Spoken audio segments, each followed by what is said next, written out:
नमस्कार STC family. मीत आणि मायाच्या लव्ह स्टोरीच्या 100व्या स्पेशल आणि महा एपिसोडमध्ये तुमचं स्वागत आहे. चला आधी व्हिडिओला लाईक करून घ्या. हा व्हिडिओ आपल्या सिरीजचा मोस्ट लाईक्ड व्हिडिओ झाला पाहिजे. आणि हो, भरभरून शेअर्स आणि सबस्क्राईब झाले पाहिजेत. मीत आणि मायाच्या लव्ह स्टोरीचे आज 100 भाग पूर्ण होत आहेत. तर सगळ्यात आधी तुमचं अभिनंदन. या लव्ह स्टोरीवर तुम्ही जे प्रेम दाखवलं त्याबद्दल खूप आभार. आणि या स्टोरीला 5 लाखांपेक्षा जास्ती व्ह्यूज आणि 35,000पेक्षा जास्ती लाईक्स आले आहेत. हे केवळ तुमच्या अमाप प्रेमामुळे शक्य झालं आहे. प्रत्येक एपिसोड गणित तुम्ही जो प्रतिसाद दिला त्यातून ही लव्ह स्टोरी फुलत गेली. अतिशय सरळ, सोपी, सुंदर आणि प्रत्येक गोष्टीची मर्यादा ओळखून लिहिलेल्या या स्टोरीला तुम्ही उचलून धरलत. याबद्दल शतशः आभार. तुम्हाला मीत आणि मायाच्या लव्ह स्टोरीबद्दल काय आवडतं ते कमेंट्सद्वारे सांगायला विसरू नका. एपिसोडच्या शेवटी एक आपल्या मीत आणि मायाच्या फॅन्ससाठीचा खास फोटो नक्की पहा. हा महा एपिसोड तुम्हाला आवडेल अशी अपेक्षा करते. सादर करीत आहोत मीत आणि मायाच्या लव्ह स्टोरीचा स्पेशल भाग, 100वा भाग, मीतचं बर्थडे सेलिब्रेशन. मायाला मीतसाठी पार्टीमध्ये घालण्यासाठी खास कपडे तयार करून घ्यायचे होते. त्यासाठी तिने सुजयकडून मीतच्या पर्सनल ड्रेस डिझायनरचे कॉन्टॅक्ट डिटेल्स मागून घ्यायचं ठरवलं. बेडरूममध्ये जाताच मायाने मेसेज केला, हाय सुजय, मला मीतच्या पर्सनल डिझायनरचा नंबर पाठव. मला मीतसाठी पार्टीसाठी खास कपडे बनवायचे. त्याच्या ड्रेसचा रंग आणि डिझाईन ठरवण्यासाठी मी थेट डिझायनरशी बोलून चर्चा करेन. अरे वा माया, तू खूप छान तयारी करत आहेस. डिझायनरचा नंबर मी ताबडतोब पाठवतो. मीतसाठी काहीतरी खास ड्रेस बनवूया. सुजयने लगेचच तिचा टेक्स्ट पाहून प्रतिसाद दिला. सुजयने डिझायनरचा नंबर मायाला पाठवला. मायाने लगेचच डिझायनरला फोन करून त्याच्यासोबत मीतच्या ड्रेसबाबत चर्चा केली. तिला मीतसाठी एक क्लासिक सूट बनवायचं होतं, ज्याचा रंग बर्गंडी असेल. कारण मीतला गडद रंग उठून दिसतात हे तिने निरीक्षण केलं होतं. त्याच्या ड्रेसमध्ये तिला काहीतरी आधुनिक डिझाईन हवं होतं, पण तरीही त्यात त्याचं व्यक्तिमत्व आणि साधेपणा दिसावा असा तिचा आग्रह होता. मीतची साधी पण डॅशिंग स्टाईल मला या ड्रेसमध्ये हवी आहे, माया डिझायनरला समजावून सांगत होती. डिझायनरने तिचं म्हणणं ध्यानपूर्वक ऐकलं आणि मग तिला काही डिझाईन्स पाठवले.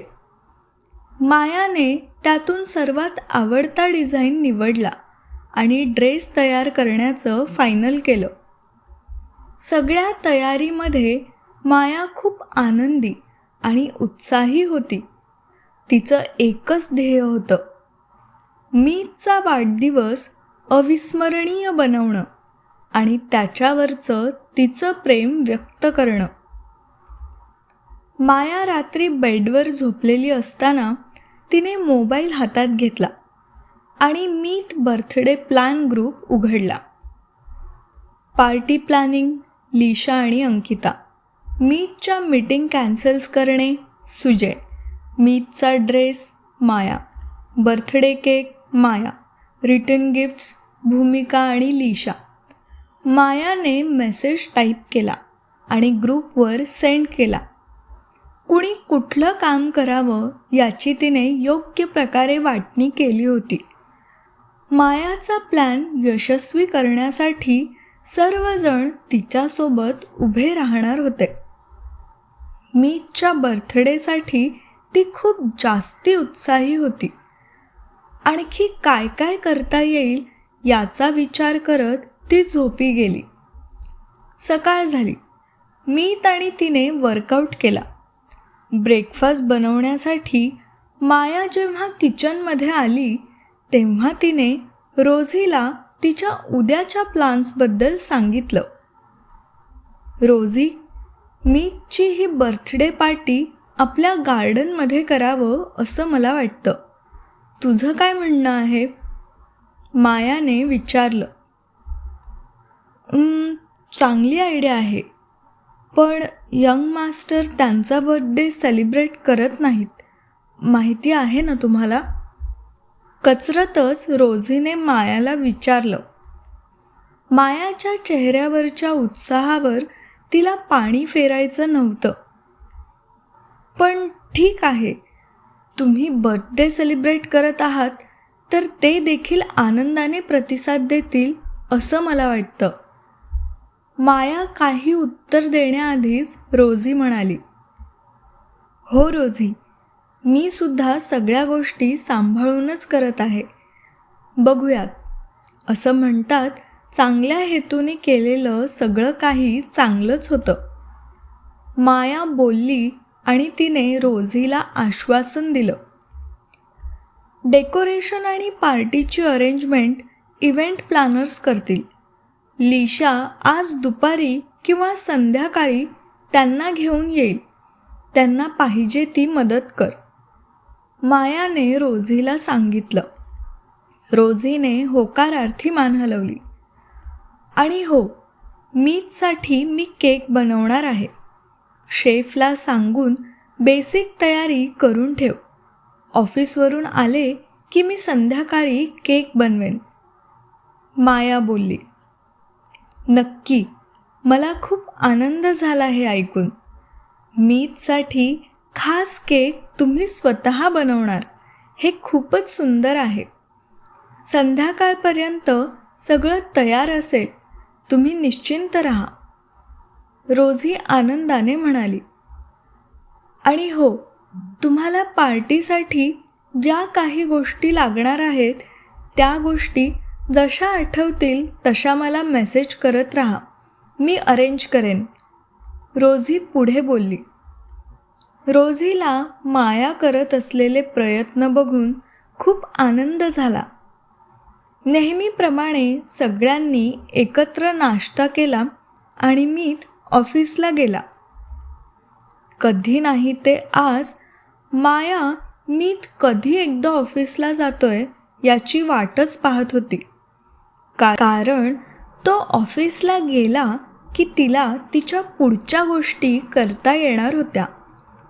सगळ्यात आधी उद्या सकाळी मीतला ज्या ठिकाणी घेऊन जायचं आहे त्या ठिकाणी तिने कॉल केला. हॅलो सरिता, माया बोलू लागली. हॅलो माया, कशी आहेस?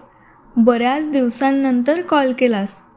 काय बाबा, खूप मोठी झाली आता तू. पण खरं सांगू, मला आनंद आहे हे सगळं पाहून, सरिता म्हणाली. मी मस्त आहे. तुमच्या शुभेच्छा सोबत आहेत म्हणून तर मी इथपर्यंत आले आहे, माया म्हणाली. तिने सरिताला तिच्या उद्याच्या प्लॅनबद्दल सांगितलं. मीतचा वाढदिवस आहे याची देखील माहिती दिली. वा वा, तुम्ही दोघे इथे येणार आहेत म्हणजे खूप मोठी गोष्ट आहे आमच्यासाठी. नक्की या, वाट बघत आहे, सरिता म्हणाली आणि तिने फोन ठेवला. कुठले रिटर्न गिफ्ट्स देता येतील याबद्दल तिने भूमिकासोबत चर्चा केली आणि ते अरेंज करायला सांगितलं. भूमिकाने ती जबाबदारी आनंदाने स्वीकारली. तिकडे लिशा आणि सुजयही सकाळपासून मीतच्या बर्थडे प्लॅनिंगमध्ये गुंतले होते. ते दोघेही मीतचे जवळचे मित्र होते आणि मीतच्या वाढदिवसासाठी मायाने केलेली तयारी ऐकून त्यांनाही खूप आनंद झाला होता. माया मीतसाठी काहीतरी खास करत आहे हे ऐकून सुजय विशेषतः खूप खुश झाला. मीत त्याचा जिवलग मित्र होता, पण मीतने त्याच्या आयुष्यातल्या दुःखद घटनांमुळे स्वतःच्या आनंदाला नेहमीच बाजूला ठेवलं होतं हे त्याने पाहिलं होतं. लिशा, माया खूप खास तयारी करत आहे मीतसाठी. मला वाटतं की यावेळी तो खूप खुश होईल. सुजय लिशाला म्हणाला. हो ना, माया खूप कल्पक आहे, लिशा म्हणाली. सुजय, तू काल पाठवलेल्या कॉन्टॅक्टवर मी कॉल केला आणि मीतचा बर्थडे प्लॅन करण्याबद्दल त्या इव्हेंट प्लॅनरशी बोलले. त्याने मला काही डेकोरेशन आयडिया देखील पाठवल्या, लिशा बोलत होती. मला वाटतं मीतला खूप झगपक डेकोरेशन आवडणार नाही, त्यामुळे काही सटल थीम्स शॉर्टलिस्ट करूयात. आणि हो, मी त्या इव्हेंट प्लॅनरला मायाने सांगितल्याप्रमाणे इव्हेंटचा एक अंदाज दिला आहे, लिशा पुढे बोलली. Good job Lisha. तू ज्या थीम शॉर्टलिस्ट केल्या आहेत त्या आपल्या व्हॉट्सॲप ग्रुपवर सेंड कर. त्यातली बेस्ट थीम आपण मायासोबत डिस्कस करून काय ते फायनल करू शकतो, सुजय म्हणाला. सगळं काही आवरून झाल्यानंतर माया ऑफिसला जाण्यासाठी तयार झाली. ऑफिसमध्ये गेल्यानंतर उद्या सकाळच्या प्लॅनबद्दल मीतसोबत प्रत्यक्षात बोलायचं असं तिने सुजयसोबत बोलून ठरवलं होतं. सुजय तिला मीतच्या मीटिंग्स रिस्केड्यूल करायला मदत करणार होता. माया ऑफिसमध्ये पोहोचली.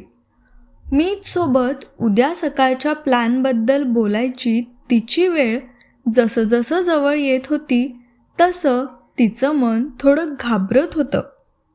मीत काय प्रतिक्रिया देईल, तो तिच्यासोबत येण्यासाठी तयार होईल की नाही याचं थोडंसं टेन्शन तिला आलं होतं. पण सुजय सोबत असणार हे माहिती असल्यामुळे तिला थोडासा धीर मिळाला. तिने मीतच्या केबिनमध्ये प्रवेश केला तेव्हा मीत आणि सुजय काहीतरी डिस्कस करत होते. त्यांच्या कामामध्ये व्यत्यय आणू नये असं तिला वाटलं.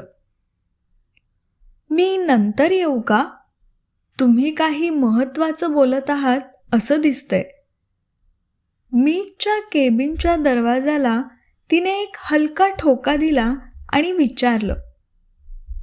मायाचा आवाज ऐकून खरं तर मीतला खूप आनंद झाला होता की माया आली आहे, पण तो हा आनंद बोलून दाखवू शकत नव्हता. त्याच्या मनातल्या भावना त्याने लपवल्या होत्या. नाही, काही महत्त्वाचं नाही. तू ये ना, काही बोलायचं आहे का तुला? मीत हळू आवाजात म्हणाला.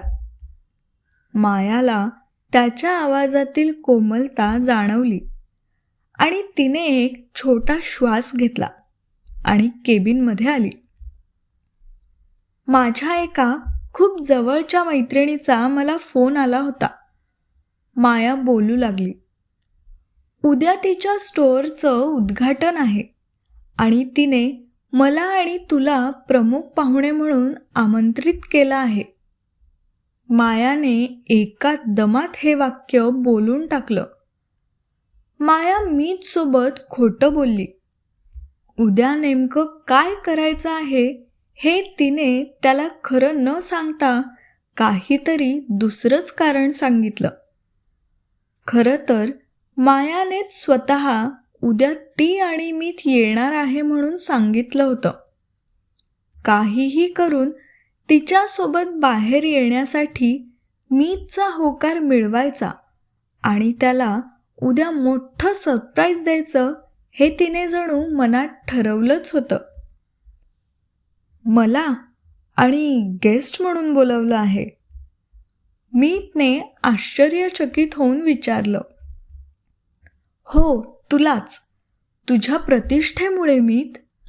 जर तुझ्यासारखी व्यक्ती तिच्या स्टोअरच्या उद्घाटनाला आली तर तिच्या स्टोअरची किती प्रसिद्धी होईल, तिचा सेल वाढेल. लोकांवर तुझा असणारा प्रभाव तिच्या स्टोअरच्या बिझनेससाठी खूप महत्त्वाचा ठरू शकतो. माया हसली आणि म्हणाली. मीत काही क्षण विचारात पडला. त्याला हे सगळं अनपेक्षित होतं. कुणीही त्याला असं बोलावलं असतं तर तो कधी गेला नसता. पण आता खुद्द मायानेच शब्द टाकला होता तर तिला काय उत्तर द्यावं हे त्याला कळत नव्हतं.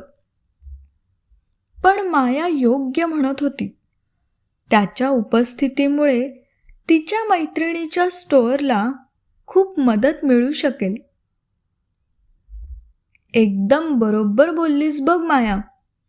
मीत नुसतं त्या स्टोअरमध्ये गेला तरी त्या स्टोअरच्या बाहेर कस्टमरची लाईन लागेल. सुजयनेही मायाच्या विचारांना समर्थन दिलं. पण माझ्या उद्याच्या मीटिंग्स, असं अचानक मीटिंग्स कॅन्सल कशा करता येणार? मीत अजूनही काहीसा संकोचलेला होता. मायाने सुजयकडे पाहिलं. सुजयवर जे काम सोपवलं होतं ते काम पार पाडायची वेळ आता आली होती. अरे मीत, मी तुला ते सांगायचं विसरलो की उद्याच्या महत्त्वाच्या मीटिंग रिस्केड्यूल झाल्या आहेत. क्लायंटच्या विनंतीनुसार त्या मीटिंग मी परवा ठेवल्या आहेत. त्यामुळे तुला ऑफिसमध्ये काही फारसं काम नाही आहे. सुजयने बोलायला सुरुवात केली. आणि मी तर आहेच इथे, त्यामुळे इथलं सगळं काही मी व्यवस्थित सांभाळेन. तू निश्चिंतपणे मायासोबत जाऊ शकतोस. सुजय पुढे म्हणाला. जणू काही काय बोलायचं आहे हे त्याने पाठच करून ठेवलं होतं. मीतने एक दीर्घश्वास घेतला. आता त्याच्याकडे कोणताही बहाणा उरला नव्हता आणि त्याच्या मनातही माया त्याला जे सांगत होती ते अगदी योग्य आहे असं वाटू लागलं. ठीक आहे, जाऊयात आपण उद्या तुझ्या मैत्रिणीच्या स्टोअरचं उद्घाटन करायला. त्याने हलकंसं स्मित केलं आणि म्हणाला. थँक्यू मीत. तू येण्यासाठी तयार झालास याचा मला खूप आनंद आहे. तिलासुद्धा खूप छान वाटेल. माया त्याच्या उत्तरावर हसली. तिच्या चेहऱ्यावर आनंद स्पष्टपणे दिसत होता. मायाने निघताना सुजयकडे पाहिलं. तोही हसत होता. सुजयने तिचं काम अगदी सहज करून टाकलं होतं. माया जशी मीतच्या केबिनमधून बाहेर पडली, सुजय देखील काहीतरी बहाणा करून केबिन बाहेर गेला. माया सुजयची वाट पाहत केबिन बाहेर थोड्या अंतरावर उभीच होती. माया, काल लिशाने मी दिलेल्या इव्हेंट प्लॅनर्सच्या टीमशी डिस्कस करून काही थीम्स शॉर्टलिस्ट केल्या आहेत. त्या थीम्स तिने बर्थडे प्लॅनिंगच्या ग्रुपवर टाकल्या आहेत. त्यातली एक थीम फायनल करूयात, सुजय म्हणाला. ठीक आहे सुजय, आपण ही पार्टी बंगल्याच्या समोरच्या गार्डनमध्ये करणार आहोत. तर ते इव्हेंट प्लॅनर जितकं लवकर तिथे जातील तितकं आपल्यासाठी चांगलं आहे. मी तर संध्याकाळी ऑफिसमधून घरी जाईपर्यंत त्यांनी किमान कुठे काय काय करायचं हे ठरवलं तरी पुरेसं आहे, माया म्हणाली. हो, अगदी बरोबर बोललीस. चांगली कल्पना आहे. त्यांना दुपारीच राजाध्यक्षांच्या बंगल्यावर जायला सांगतो. लिशाला देखील त्यांच्यासोबत जायला सांगतो, सुजय बोलला. सुजयसोबत बोलून झाल्यावर माया तिच्या केबिनमध्ये गेली. भूमिकाने रेस्टॉरंटचा स्टाफ हायरिंगसाठी मायाकडे काही ॲप्लिकेशन्स पाठवले होते. त्यातले काही ॲप्लिकेशन्स तिने डोळ्याखालून घातले आणि शॉर्टलिस्ट केलेल्या ॲप्लिकेशन्सची लिस्ट भूमिकाला पाठवली. मायाने पाठवलेल्या ॲप्लिकेशन्सच्या कॅन्डिडेटसोबत भूमिकाने इंटरव्ह्यू शेड्यूल केले. इंटेरियर डिझायनरचं काम चालू करण्याबाबत देखील माया आणि भूमिकाने शिक्कामोर्तब केला. 1-2 दिवसांमध्ये रेस्टॉरंटच्या इंटेरियरचं काम चालू होईल याची खात्री करून घेतली. ऑफिसमधली महत्त्वाची कामे संपवून माया घराकडे निघाली. ती ऑफिसमधून घरी परतण्यासाठी उत्सुक होती. मीतसाठी आणखी काहीतरी खास करण्याचा विचार तिच्या चेहऱ्यावर एक विशेष तेज घेऊन आला होता. त्याच्या वाढदिवसाला खास आणि अविस्मरणीय बनवायचं हे तिचं ठाम ठरलेलं होतं. माया घरी येईपर्यंत लिशा आणि इव्हेंट प्लॅनिंगची टीम घरी येऊन गेलेलं मायाला समजलं. तिने मोबाईल हातात घेतला आणि लिशाला कॉल लावला. हॅलो लिशा, इव्हेंट प्लॅनरच्या टीमसोबत तू बंगल्यावर आली होतीस ते कळलं, माया म्हणाली. हो, आम्ही आलो होतो. त्यांनी राजाध्यक्षांच्या बंगल्यावर याआधी 1-2 इव्हेंट प्लॅन केले होते, तर त्यांना सगळा प्लॅन करायला जास्ती वेळ लागला नाही, लिशा म्हणाली. आणि हो, उद्या सकाळी 10-11च्या दरम्यान ते येतील, तर त्याआधी मीतला घरातून बाहेर घेऊन जायची जबाबदारी तुझी असेल, लिशा पुढे म्हणाली. नक्की, आम्ही सकाळी 10च्या आधीच घराबाहेर पडू, माया म्हणाली. Lisha, thank you so much. तू आहेस म्हणून हे इव्हेंट प्लॅनरचं काम फास्ट झालं, मायाने तिचे आभार मानले. थँक्यू काय म्हणतेस माया, मी फक्त त्याच्यासोबत कॉन्टॅक्ट केला. त्यानंतर राजाध्यक्षांच्या घरी इव्हेंट आहे हे जेव्हा त्याला कळलं तेव्हा त्याने त्याचे चालू असलेले सगळे इव्हेंट बाजूला ठेवून आपल्याला वेळ दिला, लिशा म्हणाली. लिशासोबत आणखी काही वेळ उद्याच्या पार्टीबद्दल डिस्कस करून मायाने फोन ठेवला. तिला आता मीतसाठी केक बनवायला घ्यायचं होतं. मीत ऑफिसवरून यायच्या आधी हे काम करून घ्यावं असं तिने ठरवलं. माया फ्रेश होऊन किचनमध्ये गेली आणि ताबडतोब कामाला लागली.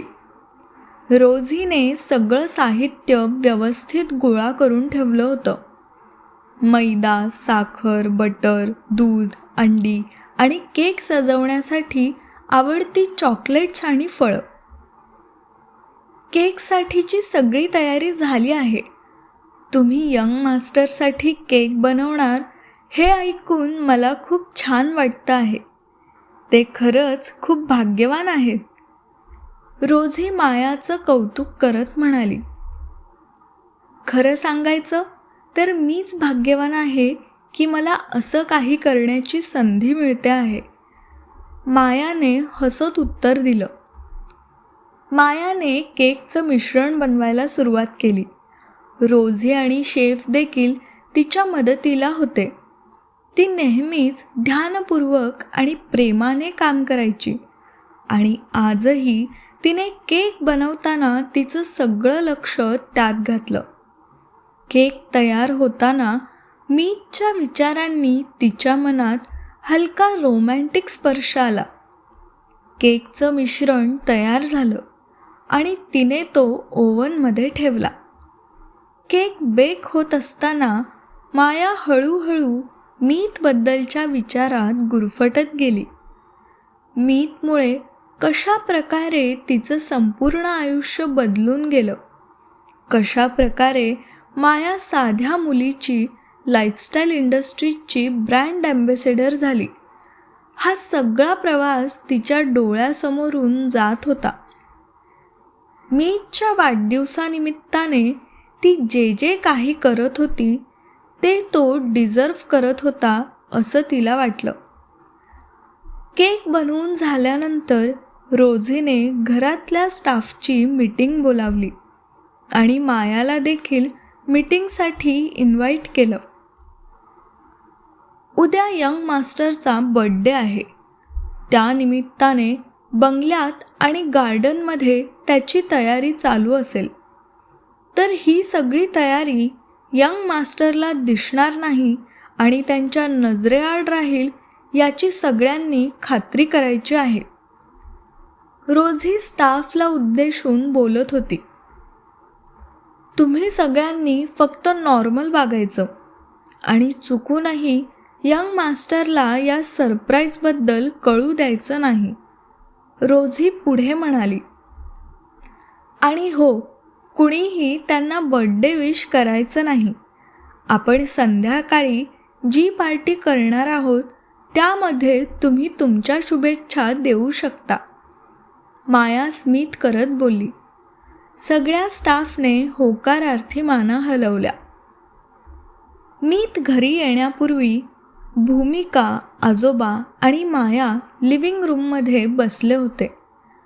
मायाने परत एकदा तिने बनवलेली लिस्ट काढली आणि त्यातल्या पूर्ण झालेल्या सगळ्या गोष्टींवर टिक मारल्या. आजोबा कौतुकाने मायाकडे बघत होते. भूमिका, खरंच खूप खूप धन्यवाद तुझे. गिफ्टची सगळी तयारी तू आणि लिशाने करून ठेवलीत त्यासाठी. तुम्ही सगळे नसता तर मी एकटीने हे सगळं करू शकले नसते. मायाने भूमिकाचे मनापासून आभार मानले. माया, यासाठी मला धन्यवाद म्हणून मला परक नकोस ना करू. मीत आणि तू दोघेही माझे आपलेच आहात.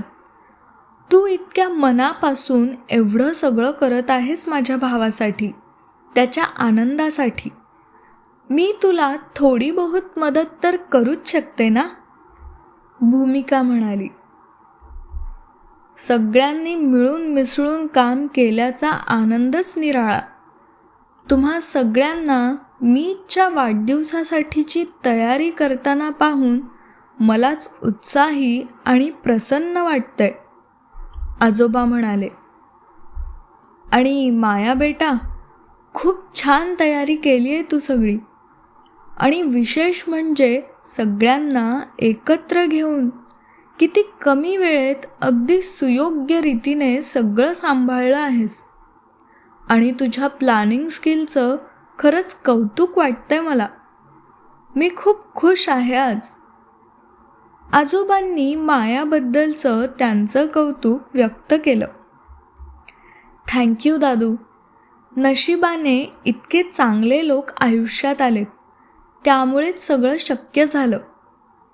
पण तरी उद्याचा दिवस पूर्ण होईपर्यंत थोडीशी धाकधूक आहेच की सगळं व्यवस्थित तर होईल ना अशी. मायानी तिच्या मनातल्या भावना आजोबांना सांगितल्या. माया, इतकी छान तयारी झाली आहे. तू काही टेन्शन घेऊ नकोस. सगळं छानच होणार आहे. तू निश्चिंत राहा. आजोबांनी मायाचा धीर वाढवला. उद्याच्या संपूर्ण दिवसाचं नियोजन मायाच्या डोक्यात होतं आणि तिला खात्री होती की मीतसाठी हा दिवस खास ठरणार आहे. रात्री मीत ऑफिसमधून घरी आला तेव्हा सगळेजण अगदी नेहमीप्रमाणे वागण्याचा जाणीवपूर्वक प्रयत्न करत होते. अजिबात काहीच गडबड न दाखवता त्याचं स्वागत केलं गेलं.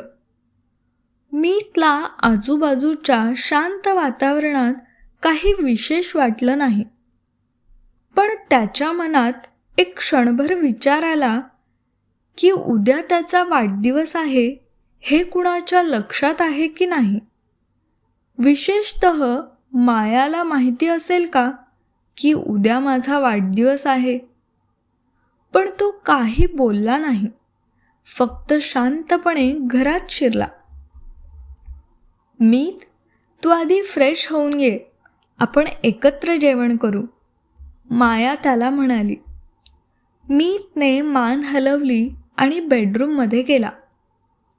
त्याला काही विशेष वेगळं वाटलं नाही. तिने नेहमीप्रमाणेच त्याच्याशी संवाद साधला होता.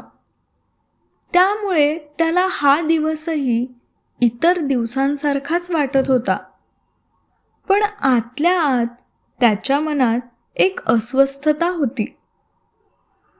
मायाला खरंच त्याच्या वाढदिवसाबद्दल माहिती आहे का?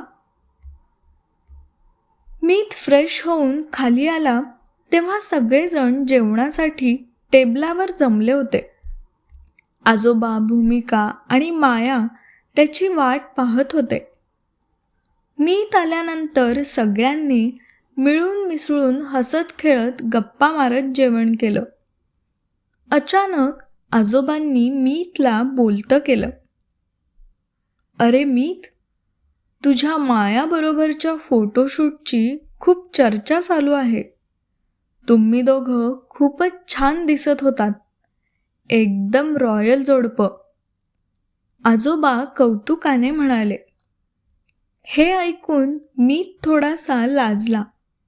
त्याला अजिबात अपेक्षा नव्हती की फोटोशूटबद्दल आजोबा असं बोलतील. त्याचं लाजणं सगळ्यांना मजेशीर वाटत होतं. मीत काही न बोलता फक्त हलकसा हसला, पण मनातून तो खुश होता. जेवण झाल्यावर सगळेजण आपापल्या खोल्यांमध्ये गेले. मीत आणि माया त्यांच्या बेडरूममध्ये आले. मीतचा चेहरा शांत होता, पण त्याच्या मनात परत तो विचार चालू होता. मायाला खरंच त्याचा वाढदिवस माहिती आहे का? माया मात्र अगदी काहीच न दाखवता वागत होती. जणू तिला माहितीच नाही की उद्या त्याचा वाढदिवस आहे. त्याला हळूहळू दुःख होऊ लागलं. ती इतकी जवळची आहे आणि तिला माझ्या वाढदिवसाबद्दल काहीच कळलं नाही. तो स्वतःशीच विचार करू लागला. पण त्या क्षणी त्याने त्याच्या विचारांना बांध घातला. असं काहीच नाही. माया माझ्या वाढदिवसाबद्दल काहीच जाणत नसेल हे चांगलंच आहे, कारण मला वाढदिवस साजरा करायला आवडत नाहीच. हा दिवसही बाकीच्या दिवसांसारखा असावा. त्याने स्वतःची समजूत काढली. थोड्याच वेळात मीत झोपून गेला. माया देखील त्याच्या शेजारी झोपली होती, पण ती झोपायचं नाटक करत होती. तिला खरं तर 12 वाजण्याची वाट पाहायची होती. माया विचार करत होती की 12 वाजता मीतला शुभेच्छा द्याव्यात की नाही, पण तिच्या डोक्यात सरप्राईज पार्टीचं सगळं नियोजन होतं आणि तिला मीतला अजून मोठं सरप्राईज द्यायचं होतं. त्यामुळे ती स्वतःला थांबवत होती. अखेर 12 वाजले. मीत गाढ झोपलेला होता. माया हलकेच उठली आणि मीतच्या जवळ गेली. ती खूपच सावधपणे त्याचं निरीक्षण करत होती. त्याचा शांत चेहरा, गाढ झोपलेल्या अवस्थेतला. हॅपी बर्थडे मीत. आशा करते की उद्याचा दिवस तुझ्यासाठी खास ठरेल. त्याच्याकडे पाहत माया पुटपुटली आणि त्याच्या केसातून हात फिरवला. मीत अजूनही गाढ झोपलेला होता. त्याला मायाच्या हळुवार स्पर्शाची किंवा तिच्या प्रेमळ शब्दांची कल्पनाही नव्हती. माया त्याच्याकडे पाहत शांतपणे परत तिच्या जागेवर आली. तिच्या मनात आता फक्त एकच गोष्ट होती. उद्या मीतसाठी तिने जे काही नियोजन केलं आहे ते त्याचं आयुष्य थोडं तरी आनंदी करेल, त्याला काही खास क्षण देईल. मीतला नेहमीप्रमाणे पहाटे जाग आली. त्याने मायाला उठवलं आणि ते वर्कआउट करण्यासाठी गेले. मीतला त्याच्या वाढदिवसाच्या दिवशीही कोणीच शुभेच्छा देत नव्हतं, अगदी मायासुद्धा नाही. त्याला ही गोष्ट थोडी विचित्र वाटली, पण त्याने त्यावर काहीही प्रतिक्रिया दिली नाही. जेव्हा मलाच माझा वाढदिवस साजरा करायला आवडत नाही, तर मी इतरांकडून काय अपेक्षा करतोय, त्याने मनातच विचार केला. पण आज त्याच्या मनाच्या तळाशी असं कुठेतरी वाटत होतं की किमान माया तरी त्याला शुभेच्छा देईल. तिला त्याचा वाढदिवस लक्षात असेल का याचं कुतूहल त्याला होतं. पण सकाळी जाग आल्यापासून माया नेहमीप्रमाणे वागत होती. ब्रेकफास्ट टेबलवर जेव्हा ते सर्वजण ब्रेकफास्ट करत होते, तेव्हा देखील आजोबा किंवा भूमिकाने त्याला विश केलं नाही. सर्वजण अतिशय रोजचा दिवस असल्यासारखे वागत होते. दादू, मी आणि मीत आज माझ्या एका फ्रेंडच्या स्टोअरचं उद्घाटन करण्यासाठी जात आहोत, माया म्हणाली. वा वा, चांगलं आहे, आजोबा म्हणाले. माया मीत सोबत कुठे जात आहे हे त्यांना माहिती होतं, पण मीतला काही संशय येऊ नये म्हणून ते या गोष्टी बोलत होते. मीत शांतपणे ब्रेकफास्ट करत होता, पण त्याच्या मनात विचारांचं वादळ सुरू होतं. माझा वाढदिवस साजरा करायला मला आवडत नाही, पण तरीही तिच्याकडून एक छोटंसं हॅपी बर्थडे ऐकायला आवडलं असतं. किमान दादू तरी विश करतील असं वाटलं होतं. तो विचार करत होता, पण लगेचच त्याने स्वतःला थांबवलं. मी जेव्हा या दिवशी काहीच खास करायला इच्छुक नसतो, तर इतरांनी का काही करावं? मला स्वतःला हा दिवस आवडत नाही, तर मग बाकीच्यांकडून काही अपेक्षा ठेवणं चुकीचं आहे, त्याने स्वतःला समजावलं. सकाळच्या गडबडीत कोणालाही मीतचा वाढदिवस आठवत नसल्याचं नाटक सर्वजण करत होते. मीतच्या मनात काही काळासाठी दुःखाचं सावट आलं होतं, पण स्वतःला समजावून त्याने हा विचार करायचा थांबवला. माया ज्या ठिकाणी जाण्यासाठी म्हणत होती तिथे जायला ती तयार झाली.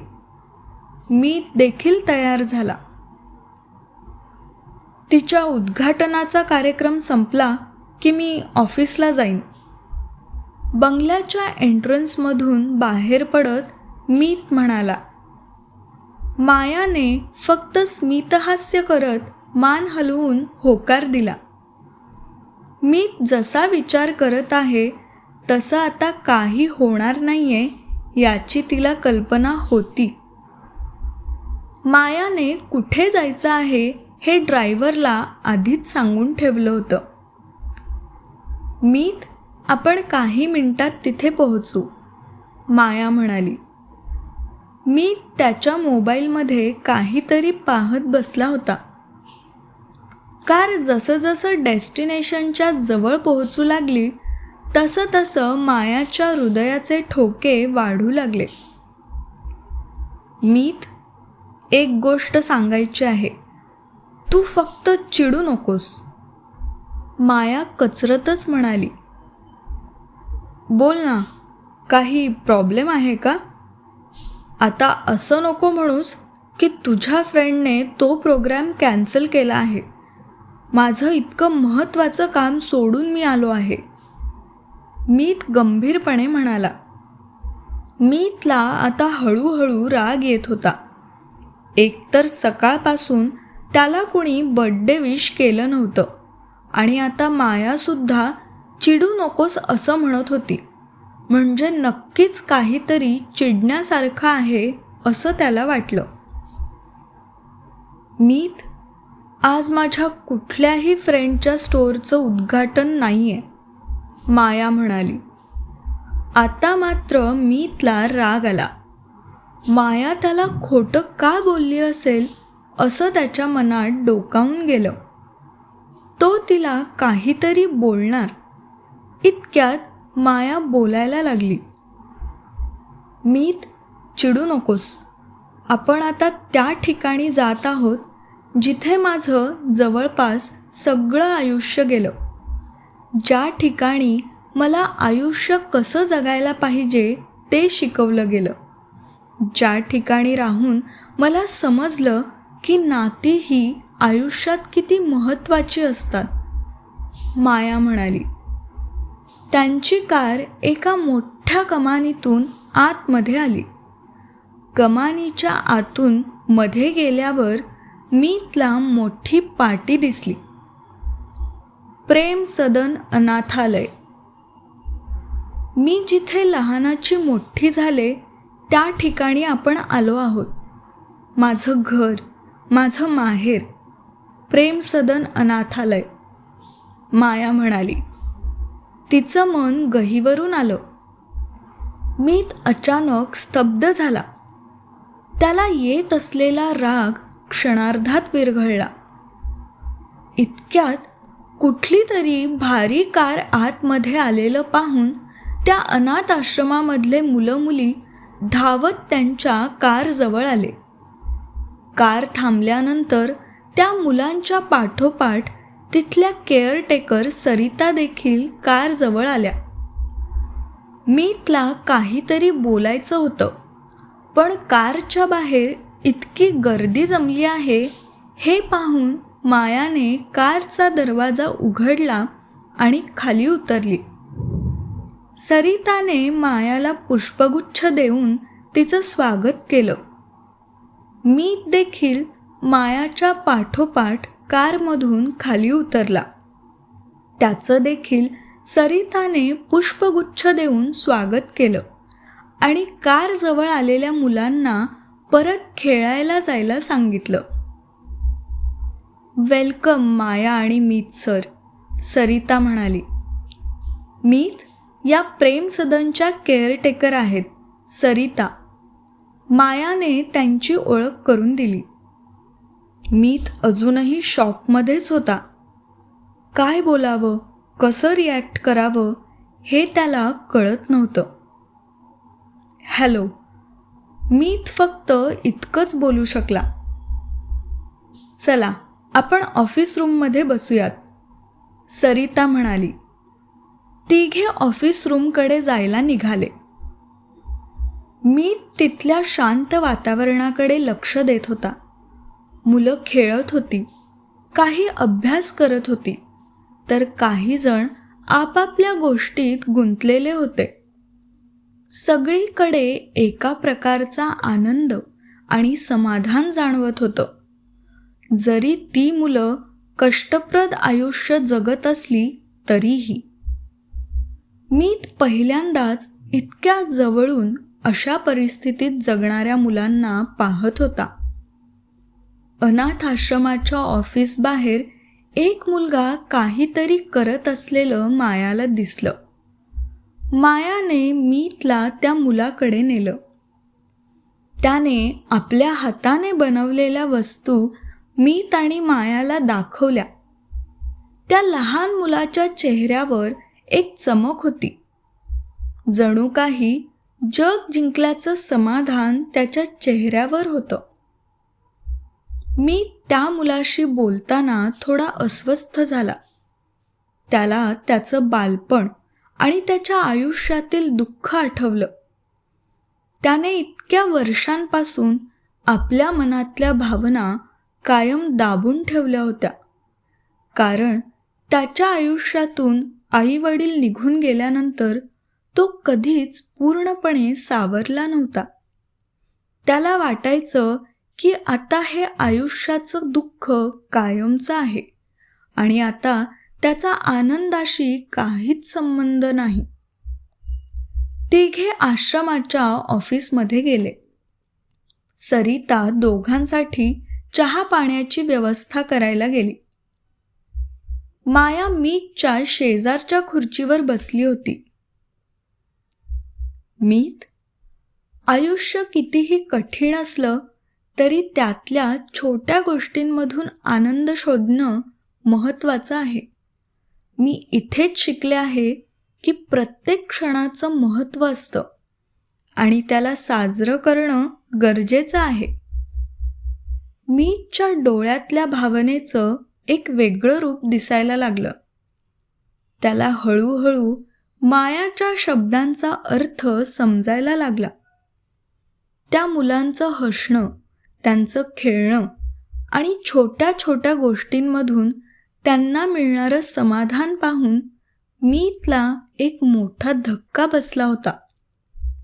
त्याने कधीच या दृष्टिकोनातून आयुष्याकडे पाहिलं नव्हतं. कधीकधी आपण इतकं दुःखात अडकून जातो की आपल्याला आयुष्य साजरं कसं करायचं हेच विसरून जातो. पण या मुलांकडून मी शिकले आहे की प्रत्येक क्षणात आनंद शोधणं आणि दुःखाच्या पार जाऊन जगणं महत्त्वाचं आहे. माया पुढे म्हणाली. मीत शांतपणे ते ऐकत होता. त्याच्या मनातले कडवट विचार हळूहळू विरघळत होते. त्याला आठवलं की त्याच्या आयुष्यातही काही क्षण होते जे त्याने दडवले होते, जे त्याने साजरे करायला हवे होते, पण त्याने ते साजरे केले नाहीत. सरिताने मीत आणि मायाला एका क्लासरूममध्ये नेलं. 8वी ते 12वीच्या मुलांसोबत करिअरबद्दल त्यांनी गप्पा मारल्या. खेळ, राजकारण, बिझनेस याबद्दल देखील मुलं त्यांच्यासोबत बोलत होती. त्यांची मते मांडत होती. त्यांना विविध स्पर्धा परीक्षेमध्ये मिळालेल्या बक्षिसांबद्दल बोलत होती. मीत आणि मायासोबत बोलत असताना त्यांच्या चेहऱ्यावर असलेला आनंद स्पष्ट दिसत होता. प्रेम सदनमध्ये काही वेळ घालवल्यानंतर मीत खूप भावूक झाला होता. तो ज्या मुलांसोबत बोलला होता त्यांचं निरागस हास्य आणि त्यांची दुःख सहन करण्याची ताकद पाहून त्याच्या मनावर खोल परिणाम झाला होता. त्याच्या मनातलं एक कठीण कवच तुटायला लागलं होतं. मीत, जीवन साजरं करायला शिक. या मुलांकडून तू खूप काही शिकू शकतोस. त्यांच्या दुःखांवर मात करून ते कसे आनंदाने जगतात, हेच खरं आयुष्य आहे. माया मीतच्या कानात पुटपुटली. तिचे शब्द खोलवर मीतच्या हृदयापर्यंत पोहोचले. त्याच्या आयुष्याचं दुःख आणि आनंद साजरा करायला त्याने केलेला विरोध आज हळूहळू विरघळत होता. त्याला समजायला लागलं की त्याच्या जीवनात साजरे करण्यासारख्या अनेक गोष्टी आहेत आणि आज मायाने त्याला त्याची जाणीव करून दिली होती. मीत, आपण आणलेली गिफ्ट्स मुलांना वाटूया. त्यांना खूप आनंद होईल. मुलांसोबत काही वेळ घालवल्यानंतर माया हळूच मीतकडे वळली आणि म्हणाली, गिफ्ट्स? मला समजलं नाही. मीत गोंधळला. भूमिकाने कालच गिफ्ट्सची अरेंजमेंट करून ते गिफ्ट्स कारच्या डिक्कीमध्ये ठेवून दिले होते. मायाने मीतला सांगितलं. मीतने हलकेच मान डोलावली. त्याच्या मनात अजूनही त्या मुलांच्या निरागस हसण्याचा प्रभाव होता. माया त्याला मुलांमध्ये घेऊन गेली आणि दोघांनी मिळून गिफ्ट्स वाटायला सुरुवात केली. एक एक मुलं मीतकडे येऊन त्याच्या हातात गिफ्ट घेत होती. त्यांच्या चेहऱ्यावर हसू पसरत होतं. त्या मुलांच्या डोळ्यात आनंदाचे चमकणारे भाव बघून मीतला आतून एक वेगळंच समाधान मिळत होतं. प्रत्येक मुलाला गिफ्ट देताना त्यांना आनंद झाल्याचं पाहून मीतच्या चेहऱ्यावरही हलकं हसू उमटलं.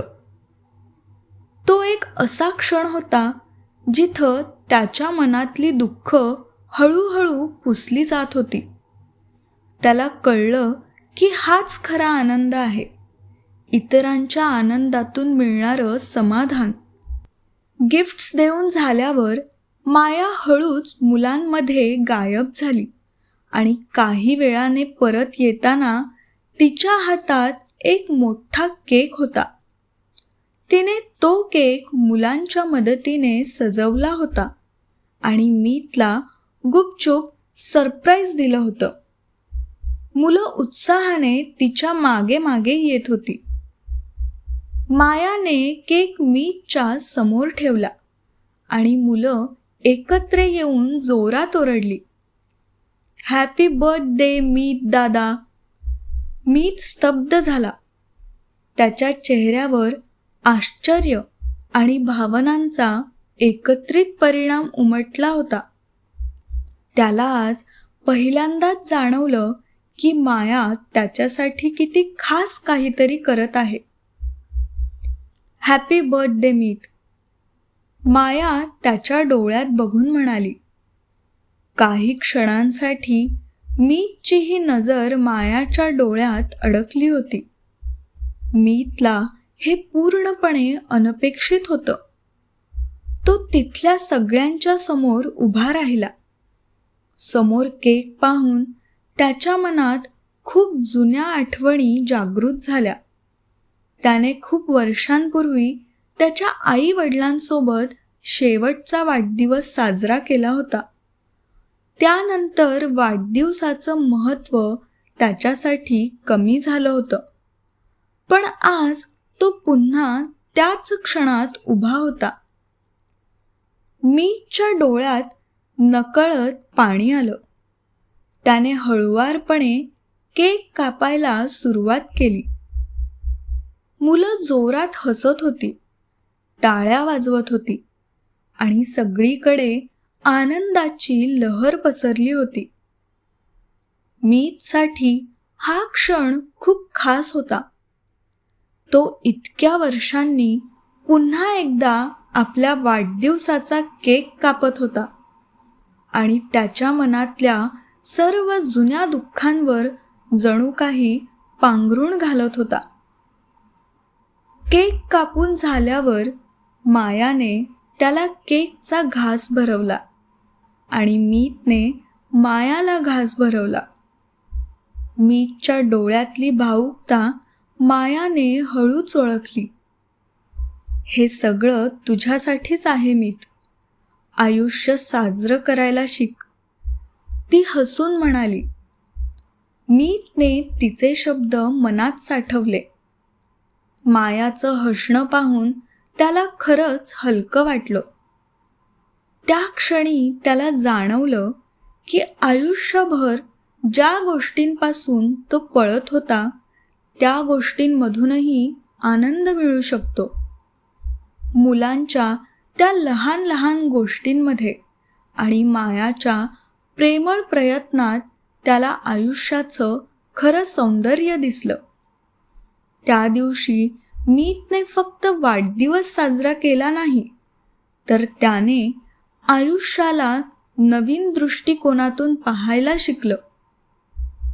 मीत आणि माया अनाथालयातून निघायला लागले तेव्हा सगळ्या मुलांनी त्यांना घेरलं. मुलांच्या चेहऱ्यांवर निरागस हसू होतं, पण त्यांच्या डोळ्यातून प्रेम आणि कृतज्ञतेचा भाव स्पष्ट दिसत होता. प्रत्येक जण त्यांना निरोप देण्यासाठी एकमेकांशी स्पर्धा करत होतं. मुलांनी मीतच्या गळ्यात हात टाकून त्याला घट्ट मिठी मारली, तर काहींनी मायाचा हात हातात धरून खूप वेळ थांबून राहण्याची विनंती केली. तुम्ही पुन्हा येणार ना? एका लहान मुलीने निरागस आवाजात विचारलं. मीतचं मन भरून आलं. त्याच्या डोळ्यात अश्रू दाटून आले होते, पण त्याने हळूवार हसून तिला होकार दिला. हो, नक्की येऊ, अगदी लवकरच. माया त्या मुलीला जवळ घेत म्हणाली. मुलांनी मीत आणि मायासाठी एक छोटं गाणंही तयार केलं होतं. ते गाणं गुणगुणताना त्या मुलांचे स्वर इतके निरागस आणि गोड होते की मीतचं मन एकाएकी हलकं झालं. त्या गाण्यातून मुलांनी त्यांचं प्रेम आणि स्नेह व्यक्त केला. मीतने आपल्या भावनांना आवर घालण्याचा प्रयत्न केला, पण त्याच्या चेहऱ्यावर त्या भावनांची छटा स्पष्ट होती. मुलांच्या निरागस प्रेमाने आणि कृतज्ञतेने भारावलेले मीत आणि माया कारमध्ये बसले, पण त्या निरोपाच्या क्षणाने त्यांच्या मनात एक कायमचा ठसा उमटवला होता. वाढदिवस साजरा करून दोघे घरी परतत होते, पण त्यांच्या मनात अजूनही त्या मुलांचे हसरे चेहरे आणि त्यांच्या आनंदाने भरलेले डोळे घर करून बसले होते. इतक्या वर्षांनी मीतने स्वतःचा वाढदिवस साजरा केला होता, आणि तोही इतक्या निरागस आणि निष्पाप मुलांसोबत. त्याच्या मनात वर्षानुवर्षे साचलेली दुःखाची भावना, त्याच्या आईवडिलांच्या आठवणींनी भरलेला शून्यपणा आणि आज त्या मुलांच्या आनंदात विरघळला होता. मुलांचं ते साधं निरागस हसणं, त्यांचं लहान सहान गोष्टींमध्ये मोठा आनंद शोधणं आणि त्यातच मायाने त्याच्यासाठी केलेला हा खास प्रयत्न, हे सगळंच त्याचं मन पूर्णपणे व्यापून टाकत होतं. केक कापताना त्याच्या मनात निर्माण झालेले भावनिक क्षण त्याच्यासाठी एक नवीन सुरुवात होती. आयुष्याचं खरं सौंदर्य आता त्याला जाणवलं होतं, आणि मायाच्या प्रयत्नांमुळे त्याचं हृदय नवीन आशेने भरून आलं होतं. आज मीतने फक्त केक कापला नव्हता, त्याने आपल्या मनातला तुटलेला धागा पुन्हा एकत्र जोडला होता.